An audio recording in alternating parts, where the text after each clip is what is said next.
under the veil. Pippa.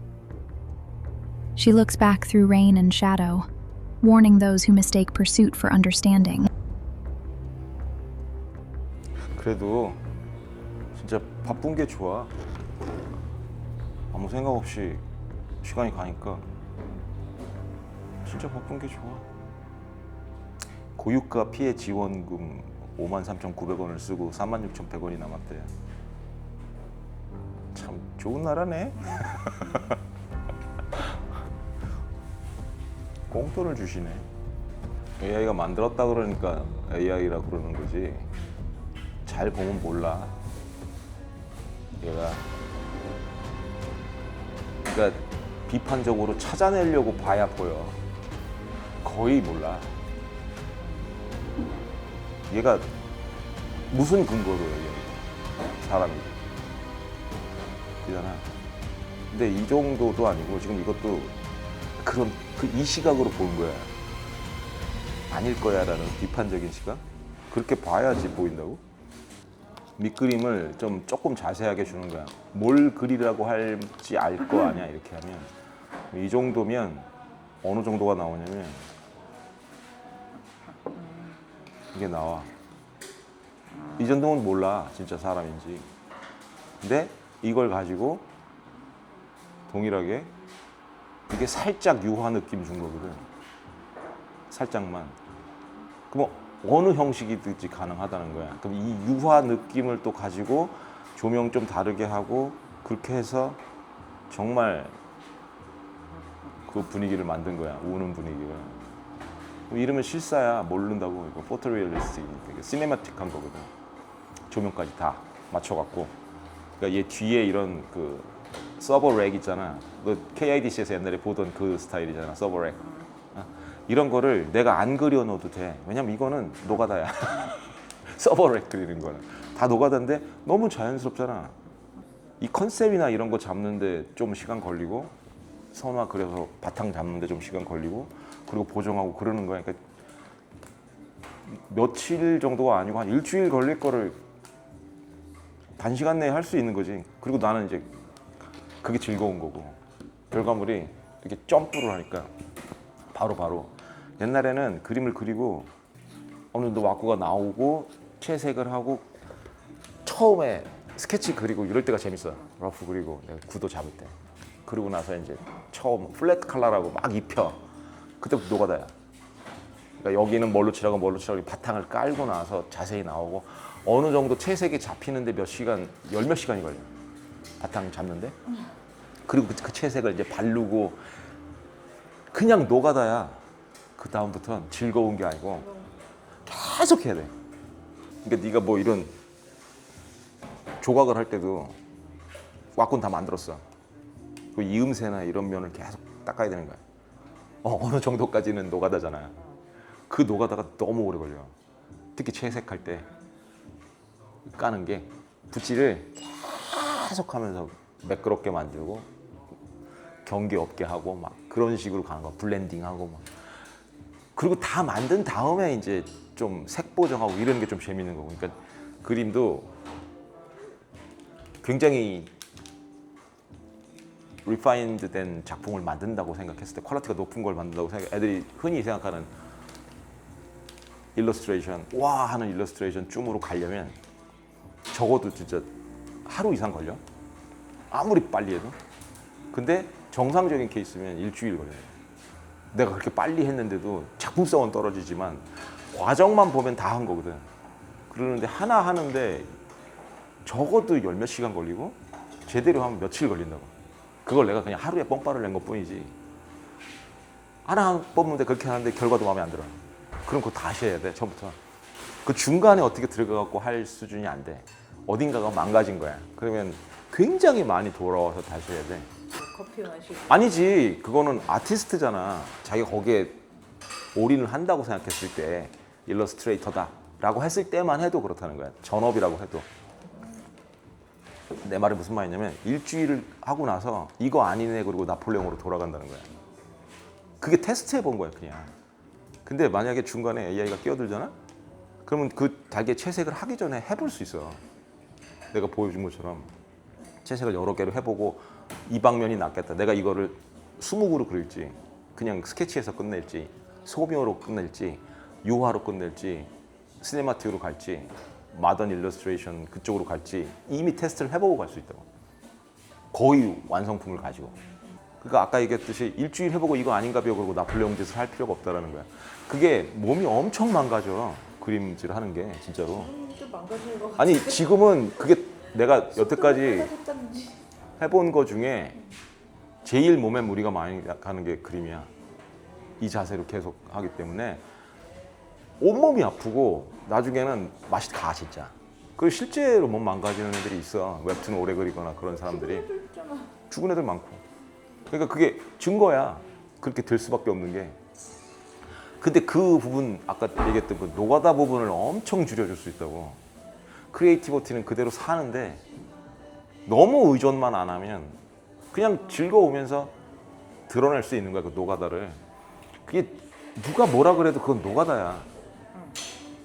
그러니까 해칭이라 그러는 거야. 예를 들면 그 펜 같은 걸로 그릴 때 해칭하는 거.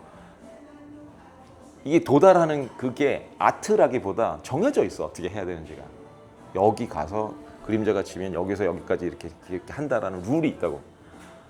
아무리 아티스틱한 그게 남는다고 그래도 그 룰이 90% 이상이야. 그럼 그건 노가다야. 왜냐면 누가 해도 그렇게 나와. 힘 조절해가면서 이렇게 하면 그 스타일로 나올 수밖에 없어. 그러니까 그 해칭이 이노우에 스타일인 게 아닌 거고 그냥 그림체가 이노우에인 거고 왁구를 잡는 게 이노우에인 거지. 그게 이게 이노우에의 해칭 스타일 뭐 이 정도는 아니라고. 해칭은 거의 비슷해. 그러니까 그런 많은 사람이 이 일본에서 죽었다는 애들이 해칭하다 죽었거든. 그 베르세르크 그 한 애도 보면 알아. 한 장면 한 장면 보면 야 이걸 다 손으로 했다. 나도 그걸 해봤거든. 손으로 해칭을. 처음에만 재밌어. 근데 나중에 이 머리나 엄두가 안 나는 거야. 이거 몇 시간짜리인데 그럼. 야 재미를 넘어서서 그때부터 노가다니까. 근데 채색이 그럴 때 있어. 해칭보다 심한 게 채색이거든. 근데 채색도 마찬가지인 게 배워보면 알아. 여러 사람들한테 배워보면 방향이 정해지잖아. 어떻게 채색을 하겠다고. 오일로 가겠다. 뭐 수채화로 가겠다. 정해지잖아. 답이 정해진 거야. 그렇게 채색을 해. 붓질도 그렇게 해야 되는 거고. 그러면 어차피 그림 왁구 구도를 잡고 내가 이렇게 그리겠다라고 하는 데까지가 크리에이티비티고 채색의 90%가 또 노가다인 거야. 정해져 있기 때문에 룰이. 그걸 벗어나질 않아. 거기서 채색의 크리에이티비티는 또 한 10%뿐인 거야. 나머지 90%가 노가다고. 그럼 굳이 또 그렇게 해야 되냐는 거지. 감사합니다. 여기 처음에 이거를 AI랑 협업을 하면 물론 그걸 느껴. 내가 옛날에는 이거를 열 몇 시간씩 했는데 얘가 1분에 뽑아주는 거야. 근데 내가 그때 했던 거보다 100만 배는 더 나아, 퀄리티가. 현타 오는 거죠. 그럼 현타가 오지. 그래서 이게 진짜 창작인가? 그 현타가 오는데 내가 얘한테 뭐라고 하지 않았거나 밑그림을 주지 않았으면 그게 안 나올 거거든. 그러니까 어디까지가 창작인지 어디서부터 창작인지 얘랑 작업을 했을 때 얘를 도구로 사용을 했을 때 어떻게 창작품이 나오는지 그건 리데피니션이 필요한 거지 아닌 게 아닌 거지. 그러니까 예전에 포토샵을 디지털 도구로 쓰기 시작했을 때 그때도 거부감이 있었다고 사람들이. 이건 사기네. 왜냐면 포토샵에 또 보정 기능이 있다고. 다 내가 이 획을 그을 때 알아서 보정을 해줘. 그럼 그게 치트 아니냐는 거야. 근데 그게 왜 치트야? 어차피 그 선을 그려야 돼. 그게 모범 답안이니까. 그걸 못 그리면 내가 그걸 그리기 위해서 몸에 익히느라고 몸이 망가지는 거거든. 그렇게까지 필요하냐는 거지. 그러니까 네가 엑셀로 안 하고 손으로 공분산을 계산을 해. 그 소수점 막 7자리 밑까지 계산해갖고 계산한다 그래봐. 오차가 나겠지. 실수가 나고 삑사리가 날 거 아니야. 근데 그거 답 정해졌잖아. 100만 명이 달려들어서 그 공분산을 계산해서 값이 같아야 돼. 그걸 그냥 엑셀이 해주는 거야. 파이썬이 해주는 거고. 그럼 그게 치트야? 어차피 답이 정해져 있는데? 내 말이 그거라고. 이미 답이 정해져 있다고. 어떤 아티스트가 해도 90점 이상 받으려면 그쪽으로 가야 돼. 그거는 크리에이티비티의 영역도 아니고 이건 누구 아티스트 거다라고 할 수 있는 영역이 아니라는 거지. 방향이 정해졌으면. 스타일이 정해지고. 그러면 노가다야. 내 결론은. 누가 해도 그렇게 나와야 돼. 솜씨가 좋은 사람이면 그러면 노가다라고. 기타를 잘 치는 사람들이 있어. 들으면 그냥 알아. 누가 치는지. 굉장히 잘 치는 사람은 저거 에릭 클랩튼이네. 저 슬래시네. 그 느낌이 있다고. 저거 스티브 바이네 그러는 게. 근데 그게 대부분이 어디서 나오냐면 기본 음은 똑같아. 똑같은 노래를 친다면, 똑같은 멜로디를 친다면, 리프를 치건 뭐를 치건 에릭 클랩튼이 레일라를 치는 거랑 스티브 바이가 에릭 클랩튼 오마주를 해서 트리뷰트를 해서 레일라를 친다고 그래봐. 잉베 맘스틴이 레일라를 친다고 그래봐. 레일라는 똑같다고. 따라따라따라다 이거 치는 건 똑같단 말이야. 그걸 자기 스타일에 맞게 조금 그거 하는 거지. 그 틀을 벗어나진 않아. 어떻게 쳐야 한다라는. 그리고 얘네들의 기타 톤이 달라.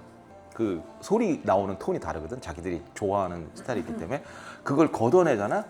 그 기타 기본 소리도 똑같아. 기타에서 낼 수 있는 소리가 크게 다르진 않다고.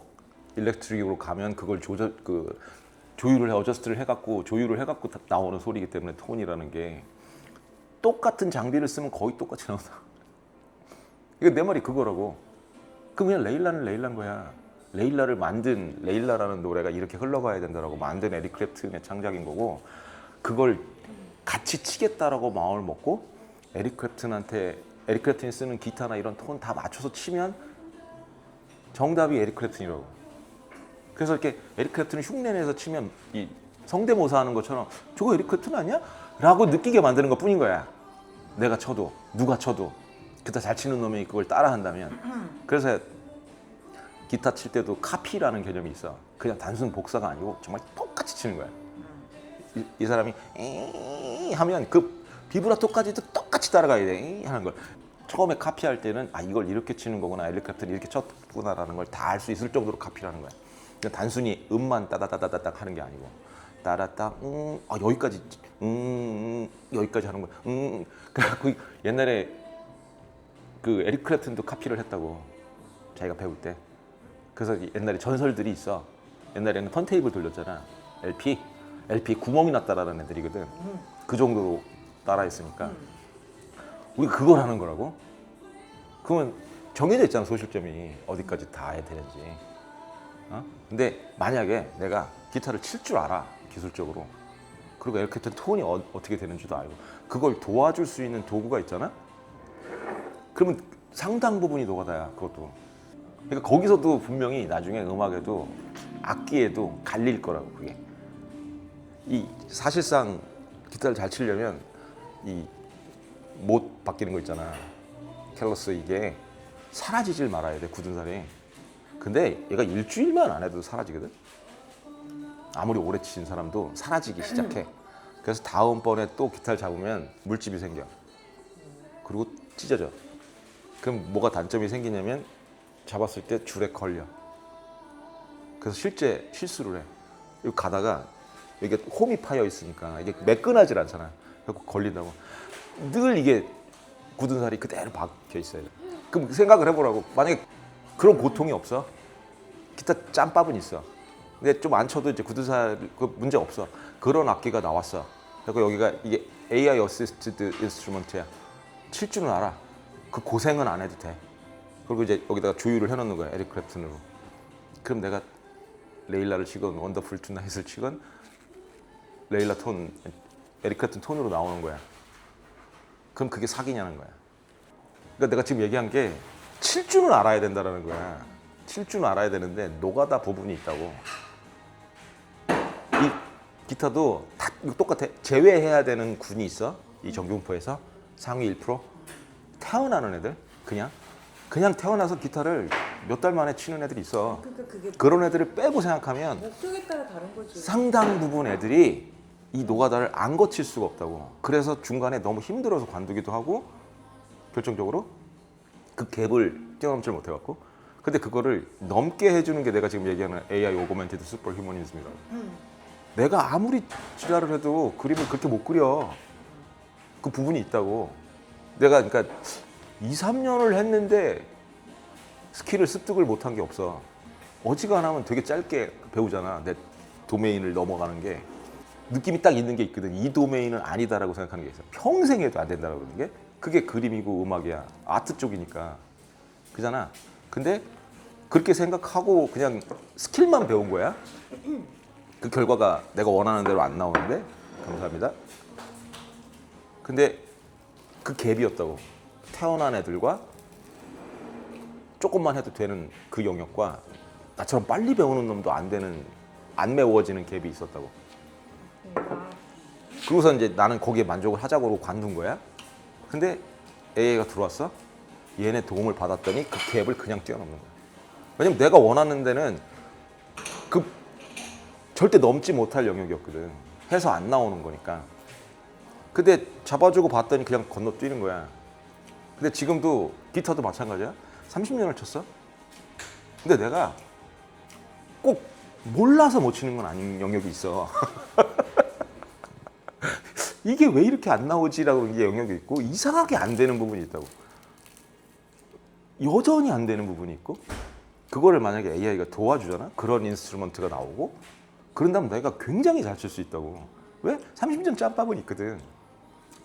못 치는 짬밥이지만 그 짬밥은 있다는 거지. 그러면 어떻게 될 거라는 거야. 또 건너뛰겠지. 그 부분을. 그걸 무시 못할 거라는 거야. 이게 옳고 그런 걸 떠나서 대세야.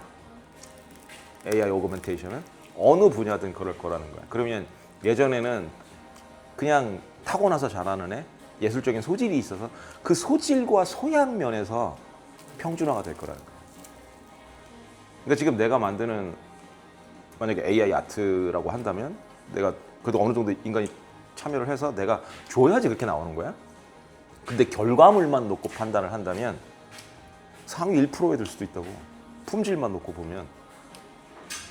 작정하고 내가 AI 티를 안 내려고 하잖아? 오히려 끌어내려, 평균을.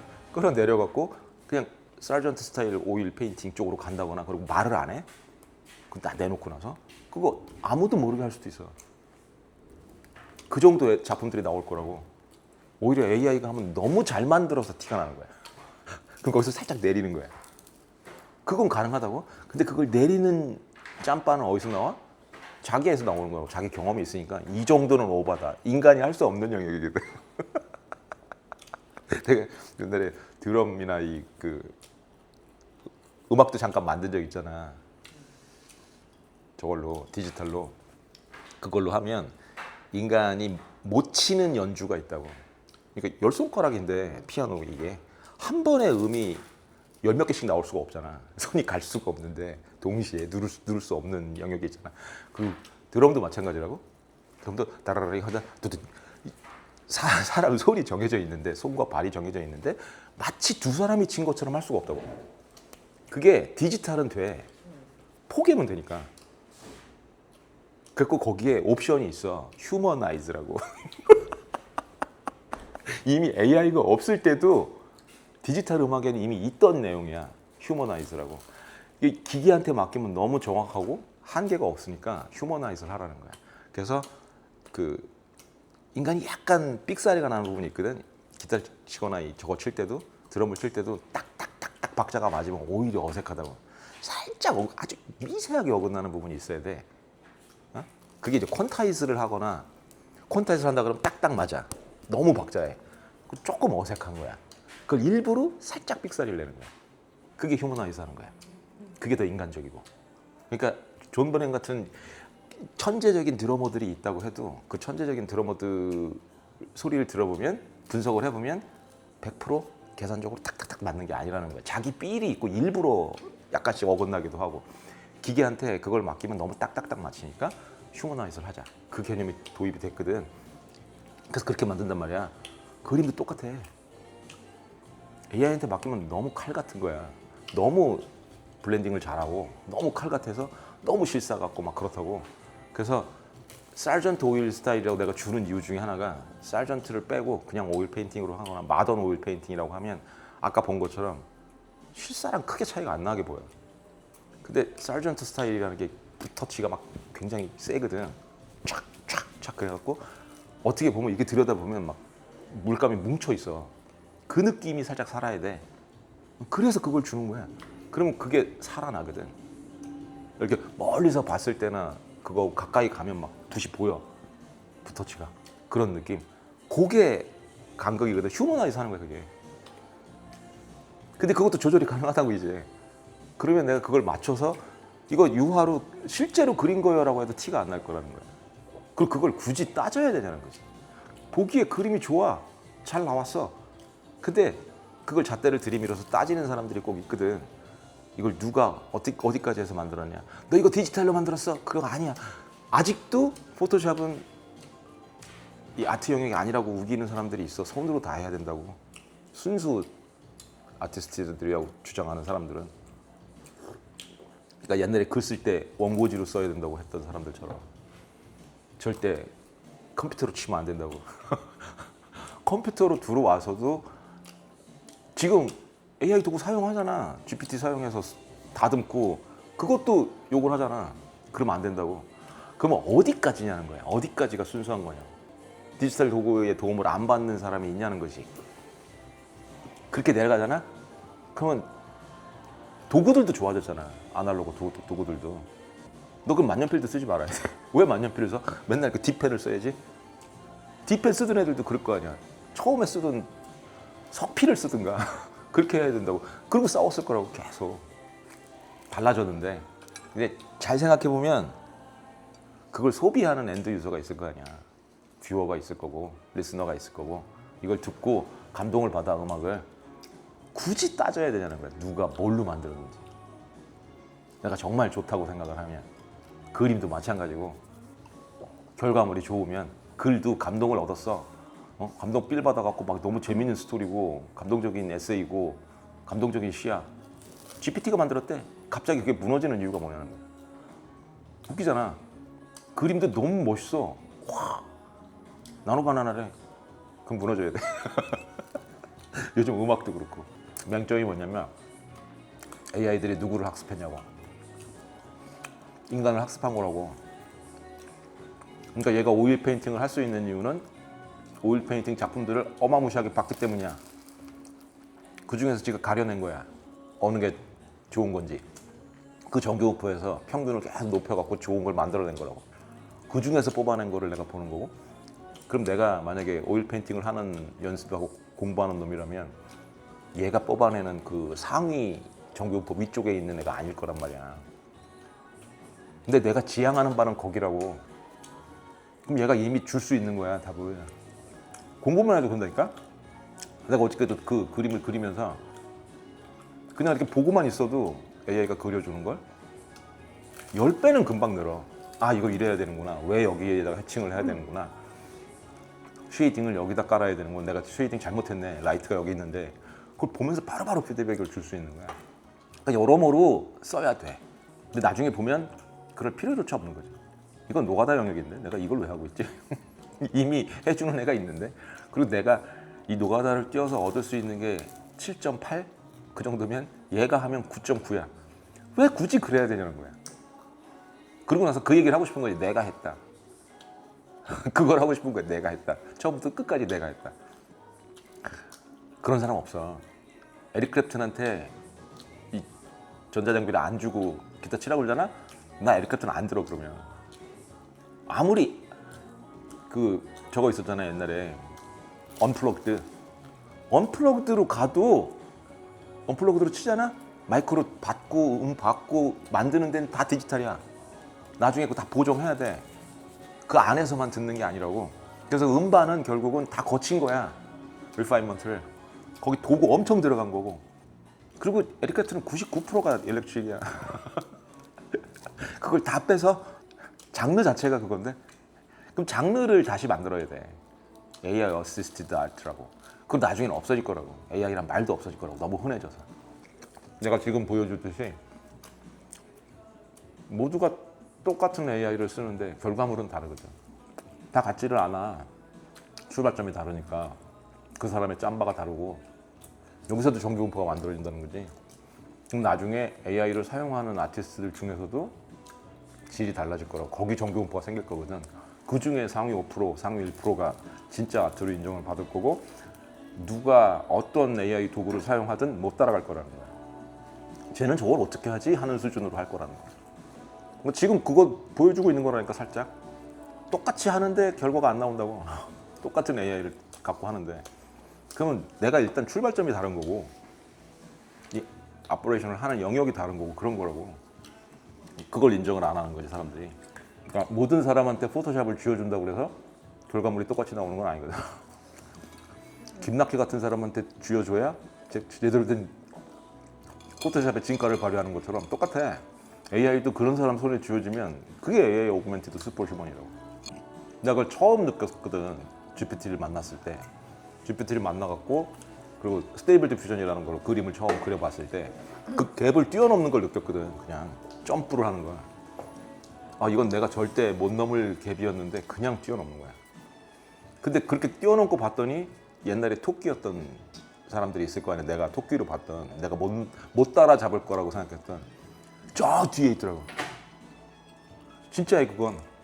근데 그 사람들이 나랑 같은 도구를 쓰잖아? 또 따라잡혀, 대부분. 근데 안 써. 왜 안 쓰지? 그럼 나는 이제 로켓 달고 제트팩 달고 날아가는 거북이가 되는 거지. 걔네들은 달리고 있는 건데 그냥. 그럼 못 따라간다고 진짜로. 그렇게 추월당하면. 그러니까 순수하게 올림픽을 할 게 아니면 내 다리에다가 엑소스켈레톤을 달아줘. 그럼 내가 우사인 볼트보다 느릴 이유가 없잖아. 그럼 그런 개념이야. 내가 실전으로 프랙티컬하게 필요한 거라서 엑소스켈레톤을 입는다면 그 갭이 사라지는 거라고. 근데 여전히 거기다가 올인을 해서 사는 사람이면 위험한 거지. 그 세상이 어떻게 바뀌는지는 봐야 돼.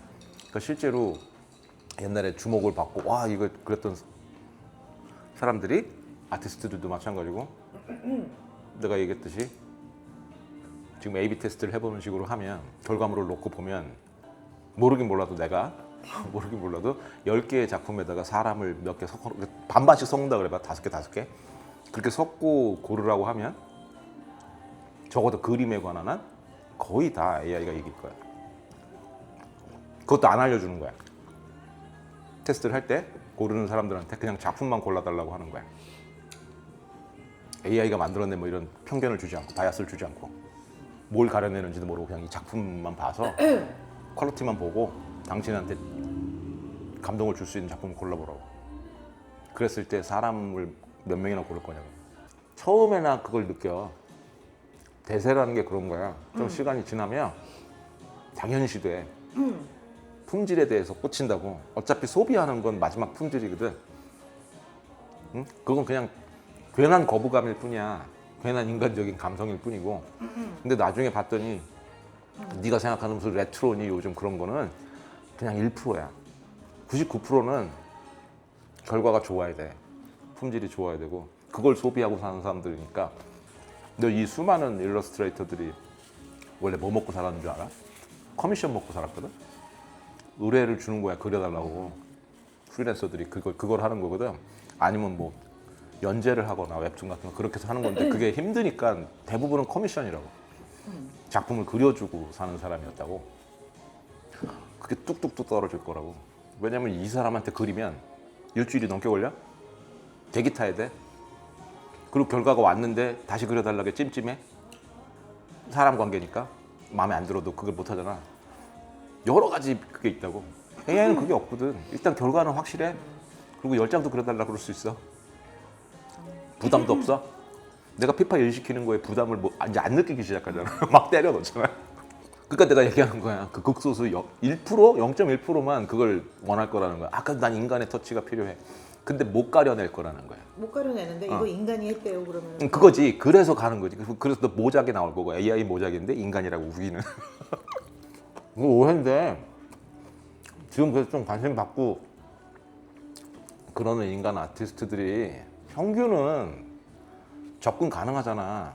그렇게 비싸지 않은 아티스트들이라고. 상위 1%나 가야 비싼 거야. 그럼 그 정도 그냥 그냥 내가 손을 뻗으면 살 수 있는 정도의 가격? 그 정도면 떨어진다고. 그 정도 희소하지 않으니까.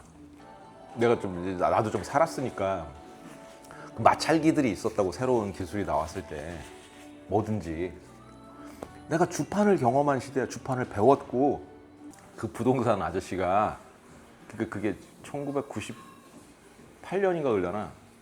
주산을 썼다고. 주판을 계산기를 안 쓰고 얘기하고 계산할 때.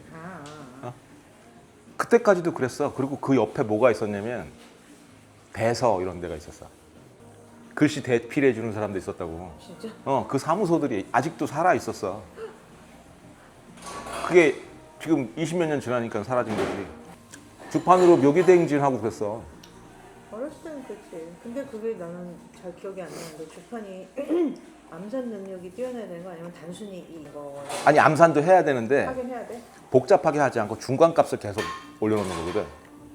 그러니까 이거 인간이 계산을 할 때, 암산을 할 때 힘든 게 중간값을 어디다 저장을 해야 되잖아. 그러면서 틀리는 거잖아. 그걸 까먹기 때문에 그걸 주판이 대신하는 거야.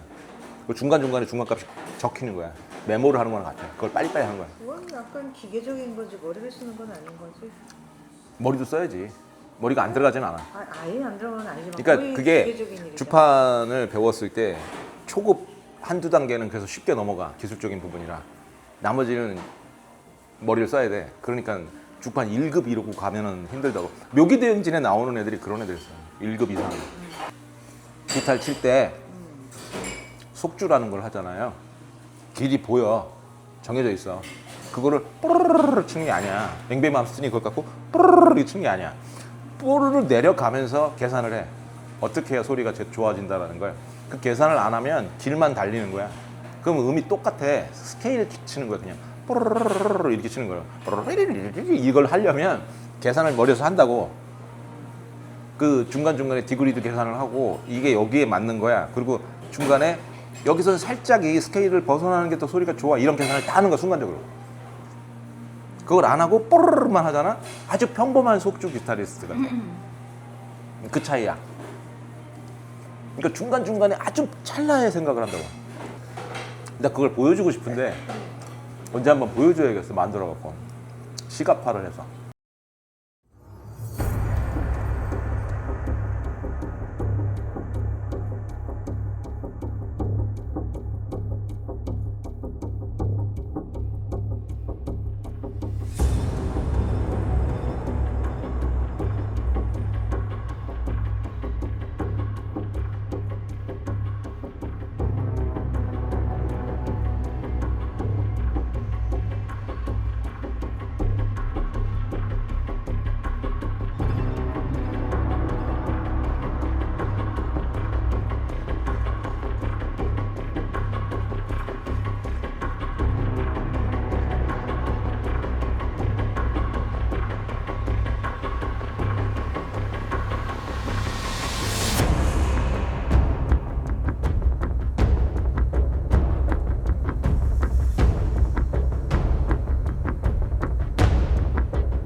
알고리즘 얘기할 때 가장 쉽게 다가오는 게 소팅 알고리즘이거든.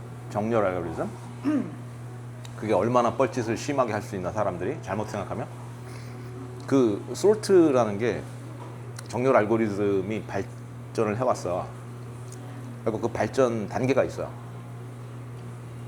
처음 사람들 생각하는 것처럼 네가 그러니까 키 순으로 사람들을 세우거나 점수 순으로 세우거나 뭐 정렬 기준이 있을 거야. 날짜 순으로 하거나 그걸 막 섞어놨다 그래봐.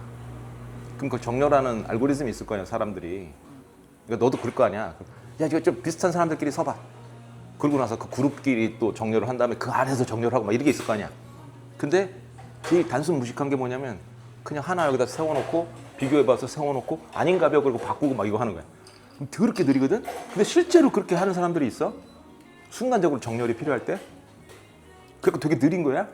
그룹별로 안 하고 실제로 그런다고. 생활 속에서도 사람들이 알고리즘을 쓴다고.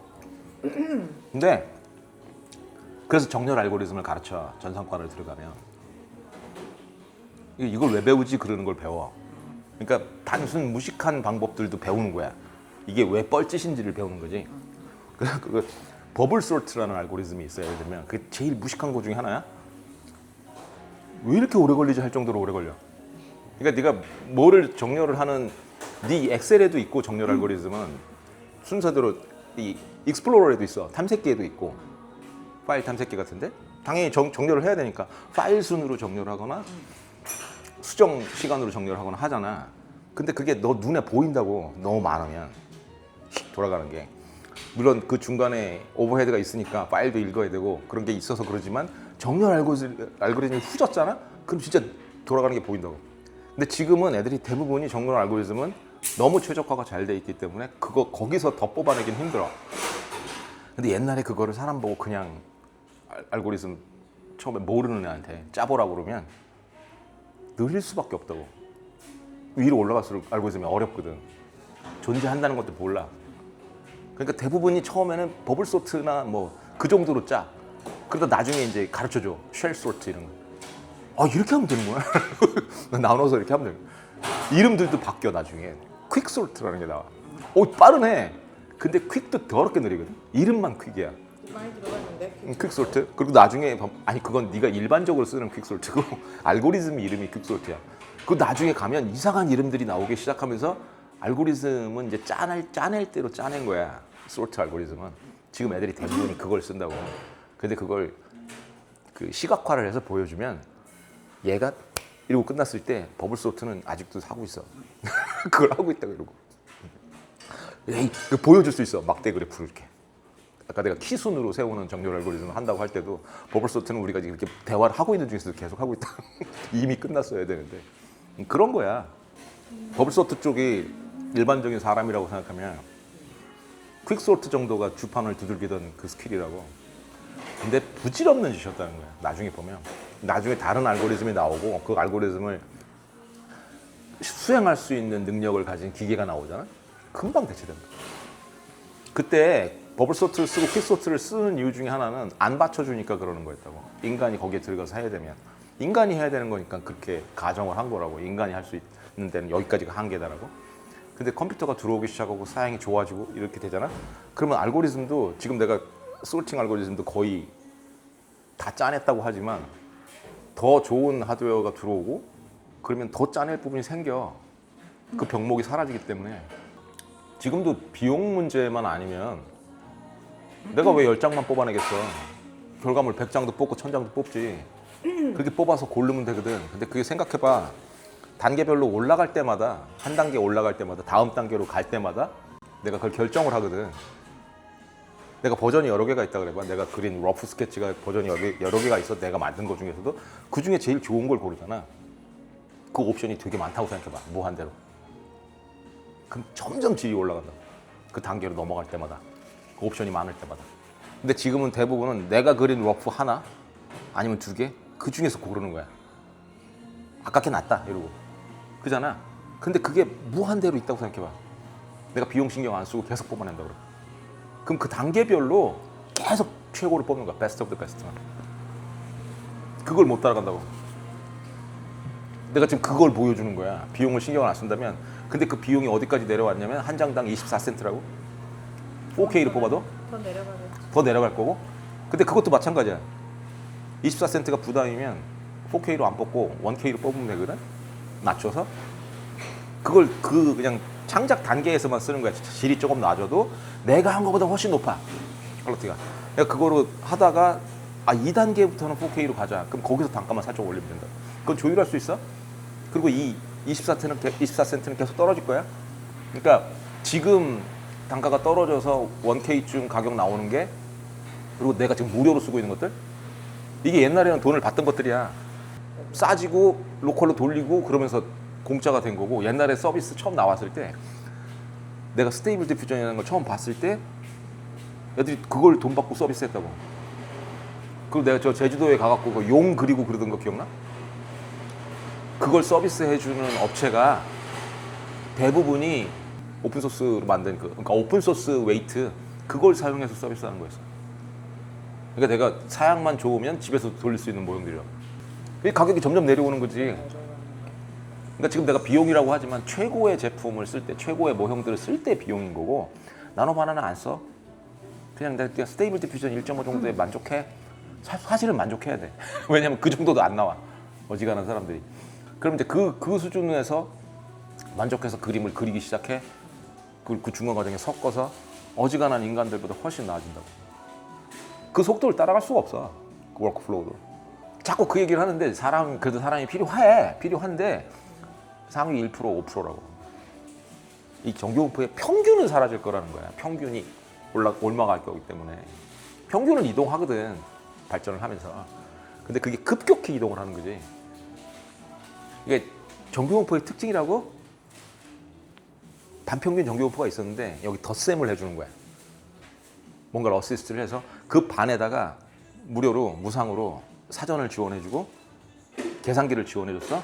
그러면 시험 볼 때 그걸 쓸 거 아니야. 점수가 올라가겠지. 전기공포는 더해도 전기공포라고 그대로 옮겨가면서 평균만 움직인다고. 원래 인간이 그래 왔어. 지금까지 기술이 더해지면 전기공포가 그렇게 올라왔다고. 근데 폭발적으로 혁명이 일어나면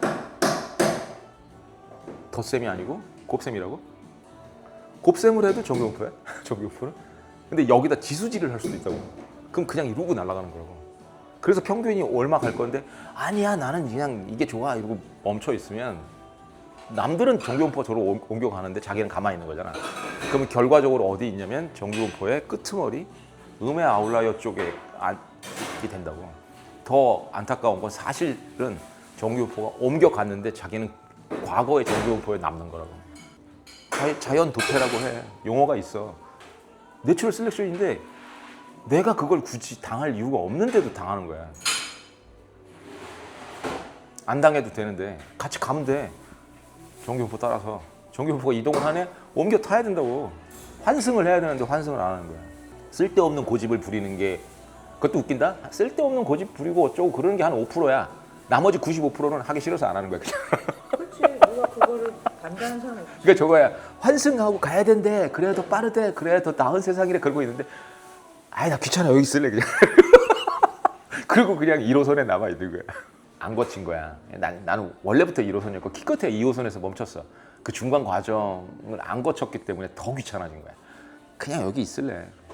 언젠가 가겠지 뭐. 그리고 다른 사람들은 이미 도착을 해서 내리고 있는데 아직도 가고 있는 거라고. 왜냐면 가려는 길은 같아. 가려는 길은 충무로야. 누군 이미 갔어. 갔는데 그냥 여기 앉아 있으면 어차피 돌고 돌아서 가. 그러고 가고 있는 거야. 그리고 이미 그 사람들은 또 떠났어. 그랬을 때 느낌이 뭐냐고. 뒤처지는 거라고 그냥. 그걸 자연 도태라고 한다고. 그걸 못 받아들이고 있는 거야. 현실을 직시하면 딱 그 그림인데 그 세상이 또 달라지면 완전히 구태가 되는 거라고. 내가 그래서 강조하는 거야. 통계에서 딱 하나만 남기라고 그러면 난 전기공포만 남길 거야. 뭘 남겨? 통계에서 하나만 남기라고 하면 하나만 배워야 한다고 하면 전기공포라고. 다 까먹는다 그래도. 역사에서 한 시기만 배워야 한다고 하면 춘추전국 시대를 배워야 하듯이. 거기 다 있거든 패턴이. 근데 진짜 제일 많이 쓰는 게 전기분포니까. 그냥 분포의 개념, 분포와 샘플링의 개념.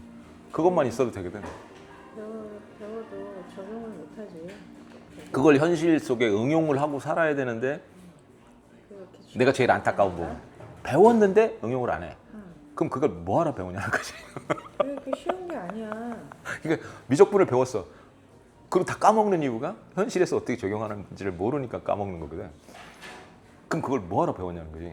근데 현실 속으로 미적분 적용할 때가 얼마나 많냐고. 하다못해 내가 얘기했잖아. 밸류에이션에도, 주식 밸류에이션에도 적용하는 게 미적분이라고. 요즘 애들 프리미엄 받는 거 2차 미분으로 받는 거라고. 그러면 어디서 주워 들었어. 2차 미분이 세컨 데리버티브라고. 그걸 꼭 수학책을 봐야 아는 거냐는 거야. 세컨 데리버티브가 뭔지만 알면 되는 거라고. 2차 미분이란 개념이 이거구나. 가속도를 미분하는 거구나. 미분이 이거였구나. 그거 이해하는데 5분도 안 걸려. 미분 이해하는데 근데 꼭 그걸 학교에서는 도함수가 어쩌고 막 이러고 계산을 시킨다고. 그냥 이해하면 된 두 점이 무한히 가까워져서 거의 한 점으로 포개지다시피 하면 거기서 점의 기울기가 나오는구나. 그게 그냥 통찰이거든. 아, 곡선의 기울기를 그렇게 구하는 거구나. 그게 끝이야. 미분은 진짜로. 연습하면 돼. 연습하면 보이기 시작해. 연습을 안 해서 그래. 자기가 배운 거를 응용을 해보겠다는 연습을 안 한 거야. 세상에 있는 모든 현상이나 개념은 내가 접하는 사례들이나 이런 게 사례야. For instance라고. 그게 객체지향적인 거라고. 인스턴스가 있잖아. 수많은 인스턴스가 있잖아. 사람이라는 인스턴스들이 있고 커피 전문점이라는 인스턴스들이 있고 그 인스턴스가 뭐냐. 인스턴스가 나오려면 인스턴스를 찍어낼 수 있는 클래스가 있어야 되는 거야. 거푸집이. 그걸 봐야 되는 거라고. 그걸 패턴이라고도 하는 거고. 저건 무슨 패턴이네. 저런 타입이 있어. 사람 얘기할 때도. 그게 그 타입이라는 클래스에서 찍혀 나온 인스턴스들이라는 뜻이야. 그 인간은 그거를 볼 수 있는 패턴을 인식할 수 있는 패턴 레코그니션이 가능한 기능을 이미 탑재하고 태어났다고. 빌트인으로 있어? 그거를 갈고 닦지 않을 뿐이야. 그래서 세상에 그 수많은 인스턴스들이 있는데 너무 많아서 보이는 패턴 있지. 그거 빼고는 잘 못 보는 거라고. 역사를 배워도 마찬가지고. 내가 춘추호패 그 패턴이라고 하는 황제 패턴이라고 그러는 것도 그냥 보여야 돼. 쟤 그거네. 이 위정자들을 봐도 쟤 그거네. 그 패턴이네. 그게 보이는 이유라고. For instance니까 황제 패턴 클래스에서 찍혀 나온 거니까. 레알 천재들 하는 짓도 마찬가지고. 그거 찍어내는 능력이라고. 그러니까 인스턴스를 두세 개 이상 봤는데 아 저거 무슨 패턴이다라고 눈치 까는 거 있잖아. 그게 패턴 레코그니션이야? 멋있는 표현으로 하면 객체지향적인 거고. 그걸 한두 개가 아니야. 그러니까 그 CEO나 얘네들 레알 천재들을 봤을 때도 거푸집이 하나가 있는데 거기서 밑으로 갈라져 내려온다고. 최상위 클래스가 있고 그 밑에 클래스가 또 있을 거 아니야. 클래스가 클래스를 만드는 거니까. 섭 클래스를 만드는 거니까. 그래서 클래스가 섭 클래싱을 하면 그 섭 클래스의 인스턴스들이라고. 단계별로 나눠질 수 있으니까. 무조건 조상 클래스 하나에서 다 나오는 게 아니라고. 종속, 과목, 강문, 계로 잘라질 수 있듯이 섭 클래싱을 한다고. 걔네들이. 그리고 나서 찍혀 나온 거야. 그러니까 퉁쳐갖고 레알 천재 클래스 이렇게 볼 게 아닌 거지. 레알 천재들에도 섭 클래스가 있는데 사실은 레알 천재라는 것도 섭 클래스야. 그 위에 또 클래스가 있으니까. 그걸 계속 대가리를 빼고 보면 보이기 시작해. 그럼 얘는 이쪽으로 분류를 해야 되고 얘는 이쪽으로 분류를 해야 되고 그게 있다고. 또 인스턴스들이 패턴을 완성을 하려면 플로우 개념이라고. 갑자기 딱 한 장면만 보고 쟤는 그 인스턴스야 라고 할 수가 없어. 좀 지켜봐야 돼. 그 패턴이 완성될 때까지. 그잖아. 그러니까 춘추호패를 봐도 하나를 봤을 때 얘가 춘추호패 거기에 해당할 패턴인가 보려면 얘의 기승전결을 딱 봐야 되는 거라고. 중간에 없어지는 애도 있으니까 그럼 얘 이 패턴이 아니네. 그리고 빼야 되는 거니까. 그것도 마찬가지인 거라고. 그렇게 했을 때 얘는 이 패턴이네. 나중에 깨닫게 또 해. 분류 오류였다라고 생각할 수도 있고. 원래 그랬나 보다. 내가 잘못 본 거네. 그래서 그럴 수도 있는 거라고. 피파가 그 얘기를 했다니까? 아니야. 그건 아빠가 잘못 본 게 아니고 원래 그런 거였어. 요즘 달라진 게 아니고 원래 그랬는데 내가 분류 카테고리 에러일 수 있어 그러더라고. 그래서 내가 그걸 생각해 본 거지. 내가 분류 오류일 수도 있었겠구나. 그럴 수도 있잖아. 그건 아무도 몰라. 왜냐면 아직도 안 끝났을 수 있으니까 패턴이. 다 봐야 알아. 끝나야지. 제왕공이나 뭐 이걸 지켜봤어? 쭉 중위 패턴도 지켜봤어? 지켜보지 않고 중간만 보잖아? 그럼 중위는 중간에 실패하거든? 제왕공도 만약에 황제가 되는 데까지만 봤어? 완벽한 황제거든 그냥. 깔끔하게. 근데 황제가 되고 몰락하는 과정을 봐야 돼. 그 나중에 시체가 구더기까지 가는 상황을 봐야 되거든. 아 이게 딱 황제 패턴이구나. 그잖아. 그러니까 주식을 봐도 마찬가지라고. 막 폭등만 해. 거기서 딱 잘라서 보면 얘는 업본리네. 무조건 오르는 최고의 주식이네. 그리고 박살나? 정확히 황제 패턴이야. 그걸 겪는다고 다. 정점을 찍으면 무너지게 돼 있어. 그럼 지금 얘기하는 것도 똑같잖아. 춘추호패에서 왔는데 시장에도 있고 종목에도 적용할 수 있다고. 종목에도 춘추호패 황제 패턴이 있어. 개고생하다가 휙 날아갔다가 박살났다가 영원히 돌아오지 못하는. 다들 그랬어. 그 시기가 없는 애들이 없다고? 무조건 휙. 그건 개 잡주야. 그러니까 대부분 오래 그래도 좀 살아남으면서 주목을 받았던 애들은 아픈 시기가 있고요. 그 시기에 자기 밸류를 쌓으면서 펀더멘털을 강화를 해서 오르는 시기가 있고, 그리고 정점을 찍는다고. 정점을 안 찍는 애는 없다고. 역사적으로 한 번도 안 그런 적이 없다고. 그게 황제 패턴이니까. 그리고 언젠간 무너진다고. 안 무너질 것 같아 영원히? 지금 날아가는 애들이? 그 옛날에도 그랬다고. 얘네들은 절대 안 무너질 거야. 대마불사. 그리고 무너져 간 거야 다들. 그러니까 그거를 이렇게 크로스 도메인으로 신경을 안 쓰면 춘추호패, 황제 패턴, 그리고 공부를 해. 사람에만 적용을 하는 거야. 그게 한계야. 이게 사람 문제가 아닌 거거든. 그 클래스는 사람을 가리지 않아. 황제 패턴이라는 내가 만든 그 프레임으로 봤을 때 그 클래스는 모두 적용이 된다고. 기계에도 적용이 되고 브랜드에도 적용이 되고 명성에도 적용이 되고 사람이 아니어도 돼. 텐저블, 인텐저블을 가리지 않아. 다 생로병사가 있다는 거야. 라이즈 앤 폴이 있는 거고. 그게 적용이 안 되는 게 없거든. 자연계에서도 그렇고. 그럼 그게 그냥 패턴인 거라고. 내가 이름을 그냥 그렇게 붙였을 뿐이야. 패턴은 원래 이름이 없어. 라벨이 없는데 내가 붙인 거라고 그냥. 그럼 그렇게 이해를 해야 돼. 세상이 그렇게 돌아갈 거라고. 영원히 이렇게 가는 게 없다고. 정점에서 가는 게 없고 영원히 바닥만 그리는 게 없고 바닥만 그리다가 사라지는 애는 있어. 근데 사이클로 봐서는 분명히 사이클이 있는 거라고. 라이프 사이클이. 근데 그 라이프 사이클이 한 주기로 끝나지 않는다는 거지.